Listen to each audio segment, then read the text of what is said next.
Vamos lá. Esse projeto é uma iniciativa da FATEC, né, da nossa faculdade. Ele é um grupo de estudos de data science, né? Então, qual que é o nosso. Vamos lá, vamos falar um pouco sobre. Hoje a gente vai abordar os temas. A gente vai dividir essa palestra em três momentos. Essa primeira agora, que fala mais sobre a introdução. A segunda parte, que a gente fala um pouco mais da tecnologia e do que a gente vai. E da tecnologia e quais são as profissões da área de data science. E a terceira parte, a gente vai passar alguns desafios para você poder aprender um pouco mais de como que é pensar fora da caixa e resolver alguns exercícios, tá bom? Vamos lá então. Introdução. Teve um dia na quarentena que eu tava de boas, né? A gente tava de férias da faculdade. Foi quando eu tive uma ideia, né? Falei, pô, mano, por que a gente não começa a. A gente não cria um grupo de data science, né? E foi quando eu entrei em contato, né, com alguns alunos, né, da faculdade. E, pô, eles toparam. A gente falou, vamos criar um grupo? Vamos. A gente entrou em contato com alguns professores também, eles super toparam. Então a gente decidiu criar o nosso primeiro grupo de estudos da faculdade, certo? E quem somos nós, né? Somos compostos pelo professor Luiz Hilário, pelo Jonathan Tsen, né, que sou eu, pelo professor Hannes, pelo Heisler, Vitor, Álvaro Leandro e Gabriel de Marche. Tudo bem? Então, esses são os integrantes do grupo. Qual que é o nosso objetivo como alunos para formar esse grupo, certo? Primeiro é mostrar um pouco sobre o que é esse data science, o que é esse tal de data science, que é uma área que está crescendo muito no Brasil e nos Estados Unidos e no mundo todo. Segundo ponto, ter um foco mais voltado na área de dados, né? Na nossa faculdade a gente percebe isso que a nossa faculdade é de Big Data, mas a gente acaba aprendendo muito sobre front-end, HTML, CSS. A gente, por exemplo, a Java é o quê? Java Web, entendeu? Tudo voltado para web e a gente acaba não tendo foco tanto para dados. Então, a gente decidiu fundar esse grupo para realmente ter um foco, voltado mais para a área de dados, certo?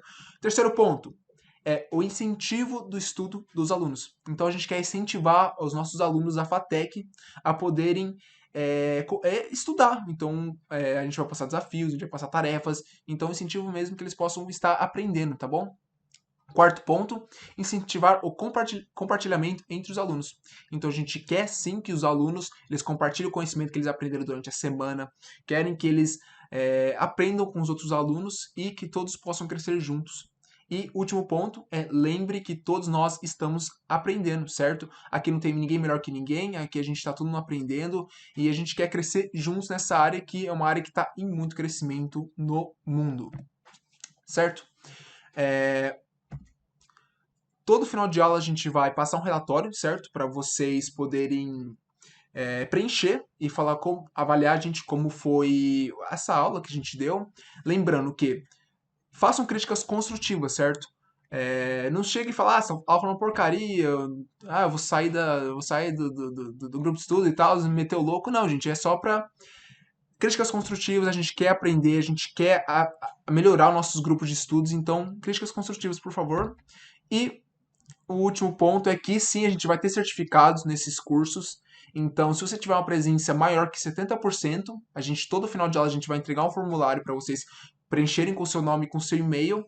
E se você tiver uma presença de mais 70% das aulas no semestre, você sim vai ter um certificado gerado pela faculdade da FATEC e vai ter lá seu nome e falando que você participou do grupo de estudos. E para finalizar, com os primeiros das três partes, essa é a primeira parte que é mais introdução. A gente tem um grupo, certo, de data science. Se você não tiver no grupo, manda um zap pra gente, fala pra gente que você não tá no grupo. No final do formulário também, você vai ter um lugarzinho pra você preencher seu WhatsApp, pra você poder entrar nesse grupo. E lembrando que se você também tiver um pouco de conhecimento sobre a data science, se você aprendeu algo muito legal durante a semana e quer compartilhar, entre em contato com a gente. A gente, cara, vai estar super feliz de poder dar um dia para você poder dar aula, certo? Então, esse é o nosso objetivo, é que pessoas possam compartilhar seu conhecimento. Então, meu, pode entrar lá, preenche o formuláriozinho, avisa pra gente que você quer dar uma aula, meu, a gente tá de portas abertas para deixar você dar uma aula com a gente, tá bom? Então, agora a segunda parte eu vou passar pro nosso amigo Gabriel, que ele vai dar um pouco mais sobre tecnologias e sobre profissões na área de data science. Vai lá, Gabriel. Então, galera, vamos lá.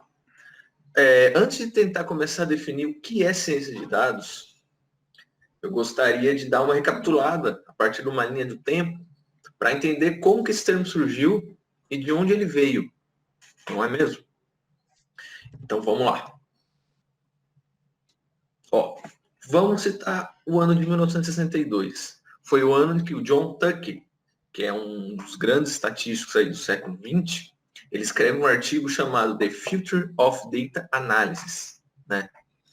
Esse artigo, ele foi o primeiro artigo, né, o primeiro trabalho acadêmico a questionar a real relação entre estatística e análise de dados. Ou seja, aplicação estatística e o que eu posso tirar desses dados a partir da aplicação dessa metodologia, dessa ciência. Seguindo mais um pouco, em 1974, o Peter Naur publica o artigo Concise Survey of Computer Methods. Esse foi o primeiro artigo a definir e citar o termo ciência de dados, já com uma definição mais parecida do que nós entendemos hoje que é ciência de dados. Já mais atualmente, em 1997, o Jeff Hu dá uma palestra intitulada Statistics Equal Data Science. Foi o primeiro trabalho, visto só um segundo aqui, deixa eu liberar a pessoa.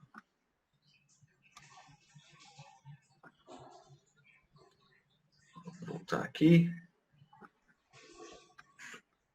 Bom, recapitulando, em 1997, o Jeff Hu dá uma palestra intitulada Statistics Equal Data Science. Foi o primeiro trabalho que realmente começa a questionar qual é a relação e se são as mesmas coisas, estatística e ciência de dados, né?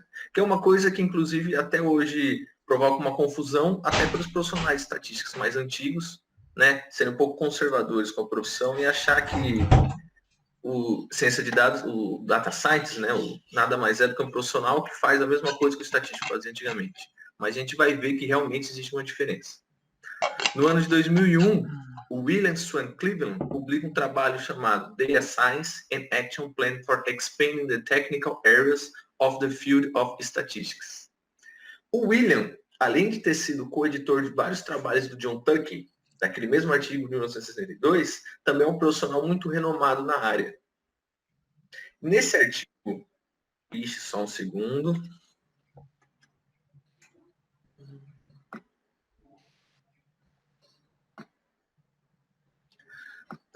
Tornando novamente o raciocínio e a apresentação. Bom, então voltando. Esse artigo do William Swan Cleveland, de 2001, ele é um primeiro artigo que começa a trazer uma noção de que ciência de dados pode ser uma disciplina independente, né? Nesse artigo, ele tenta nomear algumas áreas que ele acreditava que os cientistas de dados deveriam ser educados, ou partir dessa premissa, né, de estudo. Ele cita investigações multidisciplinares, modelos matemáticos, métodos para dados, computação com dados, pedagogia, avaliação de ferramentas, né, e outras áreas, já trazendo um pouco dessa relação do que a gente entende como ciência de dados.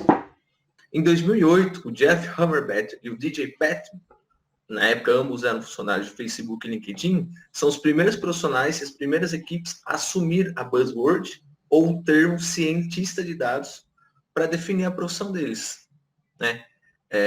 Então, assim, ali talvez seja um marco no mercado de trabalho. A primeira vez que a gente ouviu falar que existia um profissional conhecido como cientista de dados.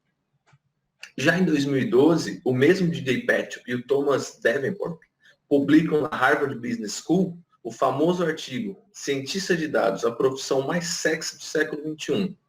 Talvez aí tenha sido um marco que fez com que essa profissão tenha se expandido e ficasse conhecida no mundo todo, como a profissão do futuro. Então, vamos lá. Para definir agora o que é ciência de dados, eu trouxe algumas definições de empresas grandes no ramo de ciência de dados. A Oracle Brasil. Ciência de dados é um campo interdisciplinar que utiliza métodos, processos, algoritmos e sistemas científicos para extrair valor dos dados. Definição da plataforma Data Science Academy. Inclusive, recomendo os cursos. Existem cursos gratuitos e introdutórios muito bons. Ciência de dados é o termo usado para definir a extração de insights de dados que são coletados de várias fontes. E uma terceira definição da IBM Brasil, um pouco mais longa dessa vez. A ciência de dados é o processo de utilização de algoritmos, métodos e sistemas para extrair conhecimento e insights de dados estruturados e não estruturados. Ela usa análise e machine learning para ajudar os usuários a fazer previsões, aprimorar a otimização e melhorar as operações e a tomada de decisão. Pessoalmente, eu trago uma definição muito mais simplista do que a ciência de dados. Nada mais é do que a arte de extrair insights de dados, ou seja, extrair informação dos dados. Para mim, é a premissa que se baseia essa ciência. Só um segundo, vamos liberar outro aqui.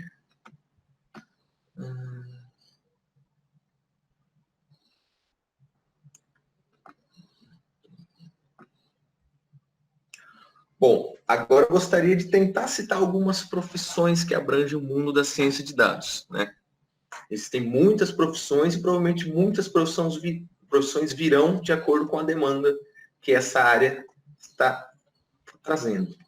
O primeiro profissional, ou talvez o que encabece a lista dos profissionais mais famosos dessa área, é o cientista de dados. Nada mais é do que um profissional que esteja capacitado para reunir, interpretar e comunicar toda a informação relevante que ele conseguir extrair dos dados que ele analisa. Então, a interpretação dos dados, em todo o objetivo de negócio que ele quer aplicar, vai sair normalmente dele. Então, o profissional que vai realmente extrair o insight dos dados vai ser o cientista de dados. Isso utilizando técnicas matemáticas e computacionais. O engenheiro de dados. O engenheiro de dados, em geral, ele fica responsável pela criação da pipeline, ou seja, o caminho dos dados, nada mais é do que um termo que vem aí de encanamento, vem de tubo da onda, mas que serve para nomear realmente o caminho que os dados, desde a extração até o momento final, onde você aplica uma análise, cria uma dashboard. Então, o caminho dos dados muitas vezes fica conhecido como pipeline. E esse profissional de engenheiro de dados, ele é normalmente responsável pela criação dessa pipeline, que permite que o cientista de dados possa começar a fazer análise do seu trabalho.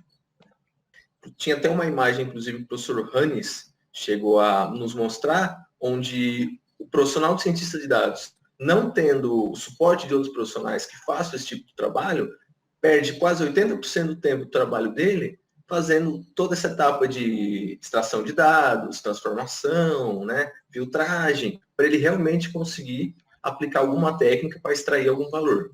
E o profissional engenheiro de dados talvez seja um dos mais importantes nessa etapa. O arquiteto de dados. O arquiteto de dados passa a ser um profissional onde ele vai se preocupar com o modelo de negócio pretendido e toda essa parte do processamento de uma forma mais macro. Então, ele vai ser muitas vezes responsável por diagramar as entidades de dados dos relacionamentos, ele vai ser responsável por gerar a lista dos componentes necessários para construir o sistema.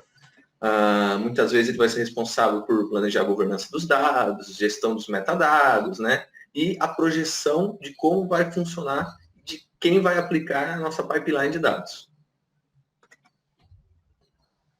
Analista de Business Intelligence, já talvez dessas profissões talvez seja a mais antiga, que está há mais tempo no mercado. Nada mais é do que o profissional que controla e analisa as iniciativas do cliente no ambiente digital e dali ele extrai indicadores e metas a partir de relatórios, dashboards, estatísticas descritivas, né? Com esse boom da ciência de dados e com a digitalização de algumas empresas, elas podem, talvez, numa etapa inicial, começar apenas com esse profissional, que vai ser já um grande avanço nesse processo de digitalização, né? De data-driven, mas é um profissional ainda muito importante na área de análise de dados. Engenheiro de Machine Learning. Nada mais é do que um profissional responsável por colocar o modelo de Machine Learning em produção, né? Então, muitas vezes em grandes empresas, nós temos um cientista de dados que está buscando uma solução através de prototipação e mostrando realmente o caminho, mas quem coloca a solução no sistema em produção, em geral, é o engenheiro de Machine Learning. Então, muitas vezes, por exemplo, quando o cientista de dados está preocupado com a otimização do modelo, Em relação à assertividade, o engenheiro de machine learning está preocupado com a otimização do sistema, para que tudo ocorra da melhor maneira possível. Também cita algumas outras profissões que fazem parte dessa área de ciência de dados, algumas profissões mais antigas, outras mais novas. Nós temos o estatístico, o administrador de banco de dados, analista de negócios, uma profissão que está surgindo agora recentemente, que é o Data Protection Officer, DPO, nada mais é do que um profissional que começa a se preocupar com a proteção e a questão jurídica dos dados. E podemos citar outras profissões que já existem, uma variação, talvez um ferramental um pouco mais robusto do analista de BI, que é o analista de Business Analytics, o engenheiro de inteligência artificial, engenheiro Data Ops, que se preocupa com a otimização, automatização, aliás, do sistema, analista de CRM, e várias outras profissões que com certeza vão passar a surgir de acordo com a demanda. Aqui eu tento citar algumas ferramentas e linguagens de programação que são muito utilizadas nessa área de ciência de dados. E é muito difícil a gente citar todas, porque realmente é um leque muito grande, mas as principais e mais atuais devem estar por aqui. Nós podemos citar Python, R, Java, Julia, que é uma linguagem que vem crescendo muito, principalmente na área de análise de dados. Scala, que cresceu muito e tem uma demanda muito grande desde o começo pelo uso de softwares como Spark, Apache Spark, Apache Hadoop, o SQL, o MATLAB, o SAS da plataforma SAS, que até uns anos atrás era líder de mercado nessa área de análise de dados, o Perl, C, C++, JavaScript, o Go, a linguagem do Google, e mais algumas outras que a gente pode citar. Como eu dei um exemplo na aula anterior, eu posso dar um exemplo agora novamente. Então, nas primeiras aulas que o professor Alan nos deu da disciplina de introdução à Big Data, ele mostra para a gente, se eu não me engano, um sistema de recomendação que está programado em PHP. Na época eu ainda guiei e falei, professor, por que PHP? Ele falou, porque eu trabalho com isso desde 2000. Ou seja, por mais que talvez que essas linguagens sejam mais atuais, é possível você analisar dados, talvez, com qualquer tipo de linguagem de programação. Mas essas hoje oferecem talvez um suporte maior. Aqui também o objetivo foi listar algumas ferramentas, né? Apesar de ter existido todo o leque, toda a abrangência dessa área, você tem milhares de ferramentas, cada uma com a sua importância, utilizadas no momento certo, mas não podemos citar aí Power BI, Apache Hadoop, Tableau, o Hive, Knime, Apache Spark, RapidMiner, IBM Watson, QlikView, Metabase e muitas outras que a gente poderia mostrar aqui. Bom, agora já tendo passado uma ideia melhor do que é ciência de dados, a gente faz uma reflexão em relação à ciência de dados e Big Data. Para muitas pessoas, por muito tempo, isso foi sinônimo. Talvez até por uma confusão de cunho comercial, mas o que eu queria mostrar é que nessa relação, Big Data não é igual ciência de dados, mas eles estão correlacionados diariamente, porque os profissionais da área de ciência de dados têm de resolver problemas que envolvem Big Data diariamente. Ou seja, aquela grande quantidade de dados, com todos aqueles Vs que a gente conhece, volume, velocidade, variação, né, veracidade, isso é um desafio diário para os profissionais da área de ciência de dados. Então, se existe uma relação com Big Data e ciência de dados, é isso. Inclusive, eu cito que das buzzwords que fizeram o nome do nosso curso, se ele se chamasse Ciência de Dados Aplicada ao Agronegócio, não deixaria a desejar. Então é isso aí, galera. Muito obrigado. Então, beleza, galera, vamos lá. Agora vamos para a terceira parte, agora que eu vou explicar um pouco sobre... Vou passar alguns desafios para vocês, realmente para ficar algo mais interativo, algo assim bem dinâmico, didático, né? Beleza, legal. Então vamos lá. Desafios. Antes de passar os desafios, só vou passar uma coisa rapidamente aqui, explicar um pouco sobre o processo de digitalização que ocorreu no mundo, tá bom? Essa palavra meio, né, você estranha um pouco, falei, mano, o que é isso, digitalização? Vamos lá, vou tentar explicar um pouco para vocês.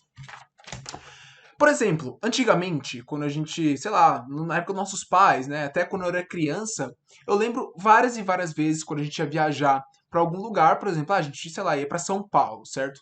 Meus pais pegavam um mapa, eles compravam um mapa, eles pegavam, traçavam toda a rota no mapa, certo? E eles pegavam o carro e a gente ia. Eles iam seguindo o mapa, pegando as ruas certas até chegar em São Paulo, certo? O que que ocorreu no mundo depois com esse processo de digitalização? Exatamente, foi criado o Waze, Google Maps e por aí vai. O que que é o processo de digitalização, então? É você pegar algo físico, algo do mundo, por exemplo. Vou pegar essa caneta, né? Claro, não dá pra fazer isso, mas vou pegar essa caneta e vou transformar ela no mundo digital, no mundo de internet. E ocorreu exatamente com o mapa, certo? Só para uma estatística que aconteceu, que eu dei uma olhada, vocês sabem quantas ruas existem na cidade da Grande São Paulo? Eu dei uma pesquisada e fala exatamente isso. Existem 48.633 ruas registradas em São Paulo, fora as ruas que não existem. Então pensa comigo, se em São Paulo, só na Grande São Paulo existem 46.633 ruas, imagina no estado de São Paulo. Imagina no Brasil. Agora imagina no mundo. Meu Deus, existem milhões e milhões de ruas, certo? Imagina agora pegar todas as ruas e passar pro mundo digital, certo? Imagina a quantidade de dados que eles precisaram para poder fazer essa transição, certo? De cada rua, de cada prédiozinho, meu, é muito dado. Isso tem que bota isso na cabeça aqui. Com o processo de digitalização, teve que haver um aumento de dados. Um outro exemplo muito legal. Na Bíblia existem, depende da versão, né? Mas existe 810 mil palavras, certo? Mano, a Bíblia é um troço grossão, tá ligado?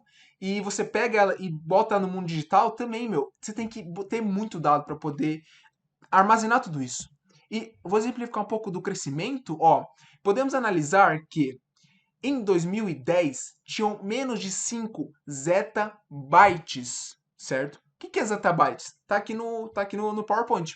São exatamente 10 elevado a 21. Cara, isso é zero pra caramba. E em 2020, estamos atualmente com 40 zettabytes. Isso é muito, mas muito dado, certo? E um exemplo que eu achei um meme bem legal, né? É que antigamente, né, tinha aqueles disquetes, né? Eu não vivi nessa época, meus pais viveram. E, meu, olha o tanto de disquete que o cara tem que ter, certo? Pra ter 132 megabytes. Meu, o que que você faz com 132 megabytes hoje em dia?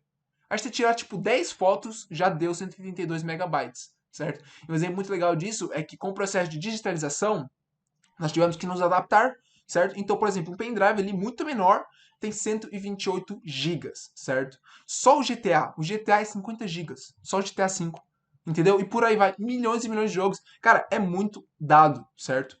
E beleza, tem tanto dado assim no mundo. Então, a pergunta aqui é, o que que é o novo petróleo do mundo? Porque voltando de novo, na época dos nossos pais, o petróleo era o petróleo. Todo mundo queria petróleo. Por quê? Petróleo dava dinheiro, etc. Todo mundo tinha o sonho de cavar um buraco aqui na sua casa e jorrar petróleo, entendeu? Mas qual que é o novo petróleo do mundo, certo? Vamos lá. O novo petróleo do mundo é exatamente isso, são dados. Hoje, por exemplo, Google, Facebook, Tesla, Uber, Microsoft e Amazon. Meu, vamos lá. Você está duvidando que o novo petróleo do mundo são dados? Vamos lá, presta atenção. Alguém sabe o que é essa companhia aqui? A ExxonMobil, ela é uma companhia de petróleo e gás. É a maior companhia de petróleo e gás no mundo. Ela fica nos Estados Unidos. O valor dela é de aproximadamente 345,98 bilhões de dólares. Isso é muito dinheiro. É tipo, se for converter em reais, dá tipo trilhão, dá 1 trilhão e pouco, certo? Mas será que realmente isso é muito comparado com o novo petróleo do mundo? Vamos lá. Google vale 1 trilhão de dólares. Isso porque eu nem citei a Apple. A Apple sabe quanto que ela vale? 1,5 trilhão de dólares. Então, meu, você está duvidando mesmo que o novo petróleo do mundo não são dados? Bom, tá um pouco aí dos dados mostrando para vocês que sim, o novo petróleo do mundo são dados. Beleza, então falei um pouco sobre isso. Agora eu vou passar um desafio para vocês, certo? Vou primeiro contar a história, né? Vamos lá. Quem que eu vou contar a história? Eu vou contar a história desse cara, chama Abraham Wald. Quem que é ele? Ele foi um matemático na Segunda Guerra Mundial, certo? Ele era um matemático. cara, muito inteligente, né? Estudou em várias universidades tops.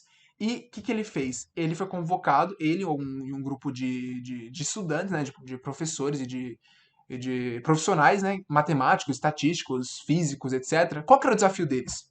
Na Segunda Guerra Mundial, certo? Tinha os aviões, e os aviões tomavam muitos tiros, porque eles não tinham blindagem nos aviões, certo? Então, normalmente eles tomavam tiro e caiu no mar. O que acontecia? Os aviões que voltavam para a base, o desafio deles era simplesmente o seguinte: contabilizar, contar todos os tiros da aeronave, certo? Contar, um, dois, pegar no papel, sair anotando. Por quê? Porque eles iam decidir aonde que eles iam colocar as blindagens no avião. Por que eles não colocavam uma blindagem no avião todo? Porque senão ia ficar muito pesado o avião e o avião não conseguiria levantar voo. Ele ia levantar e ia cair, porque ele é muito pesado. Então eles tinham que escolher determinados locais para colocar essa blindagem. Então, qual que é o desafio para você agora, certo? Eu vou dar 2 minutinhos, tá bom? Vamos lá. Qual que é o desafio? Aqui eu peguei um mapa, certo? Onde eles marcaram onde estavam todos os tiros de balas. E qual que é o seu desafio agora? Presta atenção, que eu não vou falar de novo, hein? Não vou falar de novo. Você vai escolher aonde que você vai colocar a blindagem. Você pode colocar apenas em 4 lugares. Repito, você pode colocar apenas em 4 lugares. Você vai escolher o ponto A, o B, o C, o D, o E, F, G, H e até vai até o F, né? E escolha esses pontos, certo? 4 pontos. E você vai escrever nos comentários aqui os 4 pontos que você escolheu, certo? Você colocar, escolhi o ponto, sei lá, G, B, A e C, sei lá. Aí você vai explicar o porquê, tipo, um comentário bem breve assim, explicar o porquê que você escolheu esses pontos, tá bom?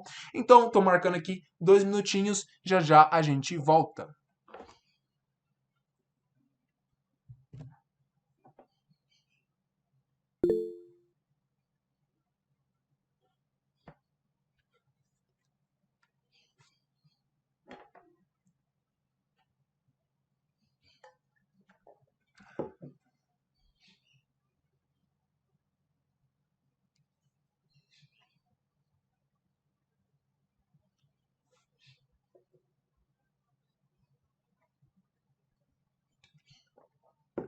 Lembrando, galera, Data Science é pensar fora da caixa. Essa é a minha dica.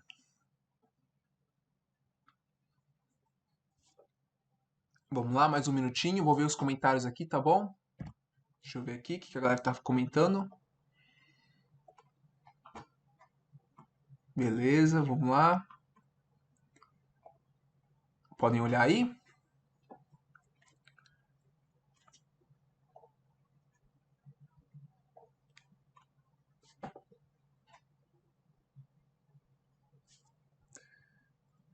Mais 30 segundos pra galera comentar. Deixa eu ver se a galera já comentou. Beleza, 1, 2, 3. Tá bom. Pedro Rocha comentou também. Vamos voltar aqui. Bom, beleza. Deu o tempo, tá bom? Agora eu vou chamar alguém, né, que comentou, chamar acho que 2 pessoas, só para poder abrir o canal e mesmo realmente falar por que que eles colocaram esses pontos. Vou começar pela Gabi. Gabi, você poderia falar pra gente o porquê que você colocou esses pontos? Eu coloquei porque é onde são os afetados. O local F é o local mais, assim, importante da nave, sabe?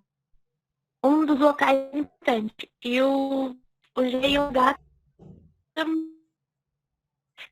é onde ficou o acoplamento o bicho, Vixe, Gabi, desculpa, tá cortando um pouco. Mas eu acho que eu entendi o que você quer dizer, tá bom? Acho que eu vou explicar pra galera. Você principalmente falou aí que tá. a parte F é mais É por causa importante. da minha internet que tá travando, Não, tudo bem, desculpa. tudo bem. Mas eu explico, acho que eu entendi. A parte F, que é o lugar mais Tá bom, importante da nave, e o G e D e o H são porque tomaram mais tiros, certo? Eu acho que foi isso que você quis dizer. É, exato. beleza, perfeito. Vamos lá, Henrique, por que que você colocou esses pontos? Poderia explicar pra gente? Assim, eu coloquei justamente porque é os pontos que têm menos buracos de tiro. Que eu conheço, inclusive eu conheço um pouco essa história e Ah, tá, entendi. esses são os aviões que voltaram.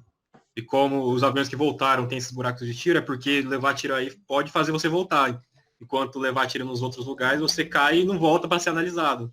Legal, legal. Então, Interessante, interessante. precisa do escudo. Beleza. Eric, por que você colocou os seus pontos? Você poderia falar pra gente? Só pra finalizar? Eu não entendo muito sobre aviões, mas o básico que eu entendo os pontos que eu escolhi seriam áreas vitais para a queda de um avião, por exemplo. Você poderia destabilizar um avião com um motor. E o que eu sei sobre a aeronáutica é que os aviões da época não eram muito preparados. Por exemplo, se acabassem com os motores dele, ele conseguia planar até chegar no chão. Então, provavelmente eu protegeria as áreas mais importantes. Então, as áreas onde supostamente teriam as baterias e os motores. Bom, Legal, gente, legal. Muito legal. Vou dar a resposta agora, mas eu acho que já cantaram a bola aí, né? Vamos lá. Os pontos que seriam, né, a resposta, né? São os pontos que né, o cara fez, que realmente foi o que deu certo, é os pontos B, A, C e E, tá bom? Por quê? Vou explicar agora. Porque exatamente como já cantaram a bola, né? Quando os aviões tomam um tiro nesses lugares, no A, B, C e E, normalmente o avião cai. O avião não volta para a base para poder contabilizar os pontos, entendeu? Aonde tomou tiro. Então, os lugares menos importantes, onde se você tomar tiro você ainda consegue voltar para sua base, são os lugares, são o restante, que é o G, o D, o H e o F. Portanto, é que tem mais tiros de bala. Então, galera, isso é data science. É pensar sempre fora da caixa, porque todos os matemáticos daquela época, eles queriam colocar blindagem no ponto G, D, H e F, porque não tinha mais balas, isso é lógico. Mas aí foi quando esse cara, o Abraham, ele parou e pensou, não, mano, se tem muito tiro aí, quer dizer que as naves voltaram. Então, tipo, esse lugar você não pode tomar tiro, diferente dos outros. Beleza, entendido isso, vamos para a próxima história, para mais um desafio, tá bom? No Iraque, essa história é real também, todas as histórias que são reais. Essa história é mais atual, é um pouco mais complicada, acho que de pensar, tanto é que eu vou dar um tempo para vocês poderem realmente pesquisar fora da internet e tentar entender qual é o problema. Mas vamos lá. No Iraque, hoje em dia nós temos muitas guerras por conta de comida, por conta de questão política e por aí vai. O que aconteceu? Teve esse cara, Mark Johnson, que é o CEO da Descartes Lab, e qual que foi a ideia dele? Ele conseguiu promover um pouco de paz dentro do Iraque. Mas como que ele fez isso? Vamos para o desafio, certo? Qual que é o desafio? É você pensar como um data science e pensar fora da caixa. Por quê? Esse Mark, ele juntou neve de montanhas mais arroz, ele juntou os dois, fez uma fusão e conseguiu gerar a paz no Iraque. Agora, qual que é o desafio? Vocês vão ter que pensar por que que neve de montanha mais arroz consegue gerar paz, tá bom? Vou dar de novo mais 2 minutinhos para vocês. Pode pesquisar na internet, pode pesquisar onde vocês quiserem, tá bom? E já já estaremos de volta, tá bom? Para fazer alguma, ver se alguém quer interagir, né? E depois eu trago a resposta. Vamos lá, galera.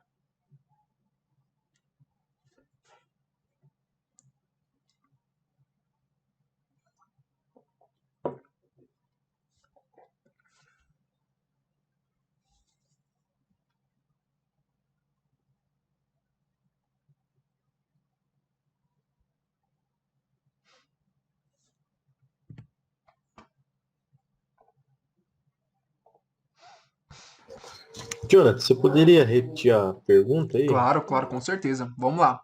Se vocês tiverem dúvida, a gente pode me interromper, tá bom? A pergunta é a seguinte, certo? Como que esse cara aqui, ó, o... Eita, pega. Pera aí, 2 segundos. Aqui. Como que esse cara, o Mark Johnson, ele tem uma startup, certo? Que basicamente é tentar resolver conflitos dentro de países, certo? Ele conseguiu resolver ele conseguiu resolver conflitos dentro do Iraque e como? Juntando neve de montanha e juntando arroz, plantação de arroz, certo? Ele juntou essas duas coisas, né? Eu não posso falar, acho que dá mais detalhes, então vou entregar a resposta. Mas como que juntando neve de montanha, mas plantação de arroz, ele conseguiu gerar paz dentro do Iraque? Né? Não paz, tipo 100%, mas ele conseguiu prever guerras e etc. com isso, tá bom? Conseguiu entender? Não, eu entendi o que você falou, só que. Agora tem que. Bom, agora eu vou. Bom, já vou. Mais um minutinho aí, já dou a resposta, né? Ou se alguém quiser comentar. Mas eu já explico como que ele fez isso. Lembrando, galera, data science é pensar fora da caixa, beleza?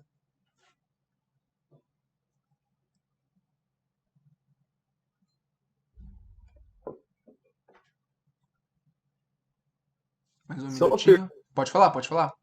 No Iraque neva? Então, aí dá um search lá no Google, lá no Google.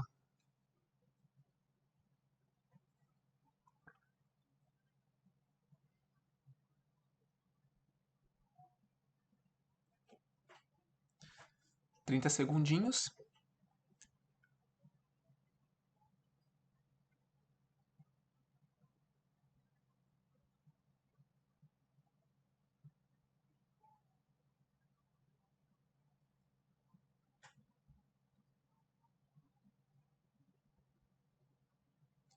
Beleza, valeu, galera. Alguém quer comentar o que achou, o que pesquisou? Alguma ideia de como resolver essa solução? Alguém quer comentar aqui?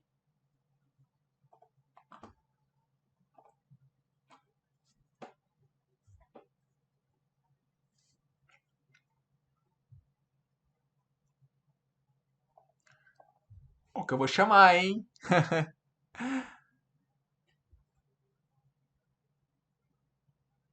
Vamos Eu lá. não tenho a Opa, menor pode. ideia. Fala, fala. Ah, você não tem a menor ideia?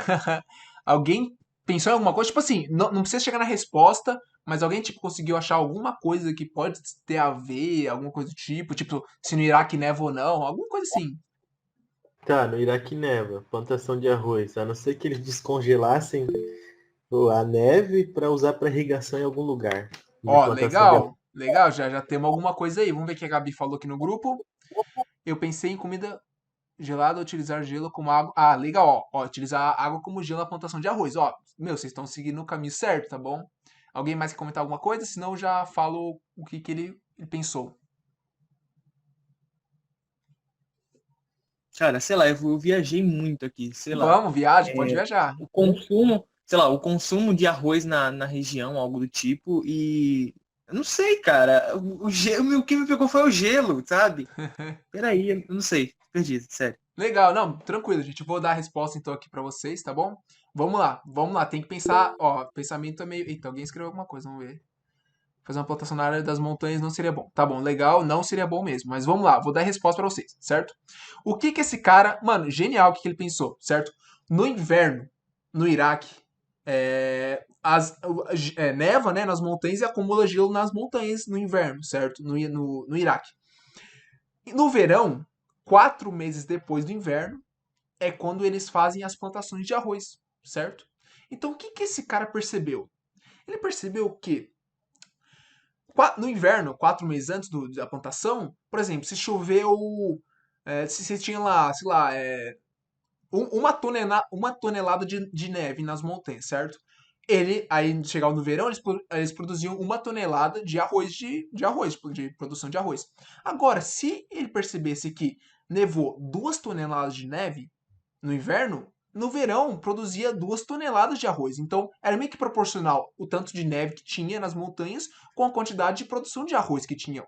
Então qual que foi a sacada genial dele? Foi o seguinte: ele conseguia prever, por exemplo, se ele visse lá, esse ano vai nevar vai ter 1 tonelada de neve, certo? E no verão ele conseguia, há 4 meses antes, prever quanto de comida ia ter no Iraque. Porque toda a água que vinha no Iraque era das neves que derretiam, da neve que derretia, virava água para ele para plantar, para plantação. Então essa foi a sacada dele. Por quê? Porque se tivesse pouca neve, provavelmente ia ter mais guerras, porque quanto menos comida no Iraque, mais guerras tinham. Então, ele teve essa sacada. Então, qual que foi, o que ele fez? Pô, vai nevar pouco esse ano? Tem pouca neve nas montanhas esse ano? Ela estuda através de mais satélite. O que a gente vai fazer? A gente vai mandar a ONG lá pro Iraque, a gente vai mandar comida pro Iraque pra não ter guerra, certo? Agora, pô, esse ano vai nevar bastante, vai ter 3 toneladas de neve. Meu, então tá suave, a gente não precisa fazer nada porque lá vai ter bastante comida esse ano. Então, essa foi a sacada genial desse cara, que ele utilizou dados de satélite para poder analisar e trazer soluções, certo? Vamos lá, galera. Para finalizar, tá bom? Eu estarei passando um link agora para vocês da tarefa de casa. Uma tarefinha simples, né? E vou estar passando para vocês o link da tarefa, certo? Eu vou explicar para vocês o que é essa tarefa, tá bom? Vou mandar aqui no chat. Mandei. Vou abrir junto com vocês.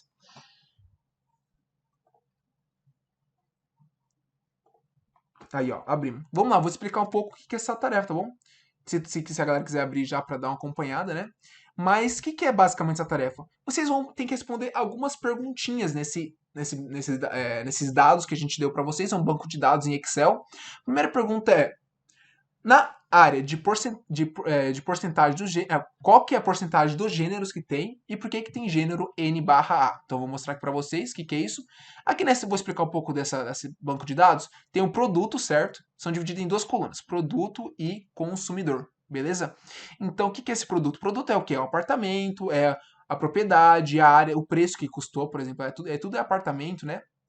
Que é consumidor? Consumidor é quem comprou. Então, o nome da pessoa e o sobrenome, tá bom? Então, qual que é a primeira pergunta? Qual que é a porcentagem de gênero feminino e masculino nesse banco de dados aqui? E responder o porquê que tem esse gênero N/A, tá bom? Essa é a primeira perguntinha, beleza?